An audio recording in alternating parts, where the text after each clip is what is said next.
বিগত দুই সরকার হামের টিকা আমদানি করেনি, কিটের সংকটও আছে। তবে এরই মধ্যে অনেক কিট এসে পৌঁছেছে।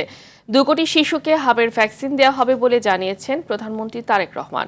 প্রধানমন্ত্রী বলেন, এলজিআরডি মন্ত্রণালয়ের অধীনে থাকা 200 বহুতল ভবন স্বাস্থ্য মন্ত্রণালয়ে হস্তান্তর করে নারী ও শিশুদের স্বাস্থ্য সেবায় ব্যবহার করা হবে। জলবায়ু পরিবর্তনের প্রভাব মোকাবেলায় সরকার দেশব্যাপী ক্লাইমেট স্মার্ট কৃষি বাস্তবায়নের পরিকল্পনা করেছে। সংসদে বিভিন্ন প্রশ্নের উত্তরে এসব কথা বলেন প্রধানমন্ত্রী। আরও জানাচ্ছেন শামীম চৌধুরী। ত্রয়োদশ জাতীয় সংসদের প্রথম অধিবেশনের 19তম কার্যসূচিতে অংশ নেন প্রধানমন্ত্রী তারেক রহমান।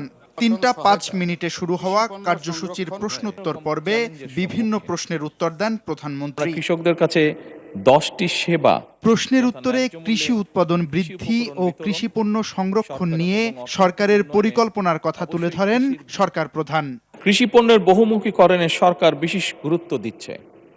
একসময় ধান নির্ভর কৃষি ব্যবস্থা এখন ধীরে ধীরে ফল, সবজি, ডাল, তেল, বীজ, মশলা, ফুল চাষ খাতে সম্প্রসারণ করার জন্য সরকার বিভিন্ন ব্যবস্থা গ্রহণ করছে।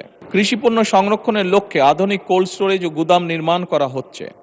এছাড়া ফল ও সবজি সংরক্ষণের জন্য মিনি কোল্ড স্টোরেজ স্থাপন এবং পেঁয়াজ সংরক্ষণের জন্য এয়ার ফ্লো মেশিন বিতরণের উদ্যোগ গ্রহণ করা হয়েছে প্রায় 7,000। পতিত জমি চাষাবাদের আওতায় আনার জন্য বিশেষ প্রকল্প গ্রহণ ও মাটির উর্বরতা রক্ষায় ন্যানো সারের প্রয়োগ বৃদ্ধির কথা বলেন প্রধানমন্ত্রী। পতিত জমি আবাদের আওতায় আনা এবং জমির সর্বোত্তম ব্যবহার নিশ্চিত করার জন্য ক্রপ জোনিং পদ্ধতি চালু করা হয়েছে। একই সাথে পতিত জমি চিহ্নিত করে সেগুলিকে আবাদের আওতায় আনার জন্য বিভিন্ন কর্মসূচি গ্রহণ করা হয়েছে। যেমন খাল খনন কর্মসূচির মাধ্যমে ভূ-উপরিস্থ পানির ব্যবহার বৃদ্ধির মাধ্যমে পতিত জমি কৃষির আওতায় আনার উদ্যোগ গ্রহণ করা হয়েছে। মাননীয় স্পিকার, হামে আক্রান্ত হয়ে নিহত শিশুদের জন্য সংসদে দুঃখ প্রকাশ করেন প্রধানমন্ত্রী। 2 কোটি শিশুকে হামের ভ্যাকসিন দেওয়া হচ্ছে বলেও জানান তিনি। এলজিআরডি মন্ত্রণালয়ের অধীনে 200টি বিল্ডিং আছে। বর্তমান সরকার কিছুদিন আগে একটি উদ্যোগ গ্রহণ করেছে। এগুলো আমরা স্বাস্থ্য মন্ত্রণালয়ের কাছে হ্যান্ডওভার করার ব্যবস্থা নিয়েছি। শিশু এবং নারীদের চিকিৎসার জন্য এই বিল্ডিংগুলোকে উপযোগী করে গড়ে তোলা হবে। মাননীয় স্পিকার, অন্তর্বর্তীকালীন সরকারের সময় শিশুদের হামের টিকা গত কয়েক বছর ধরে বিদেশ থেকে আমদানি করা হয়নি।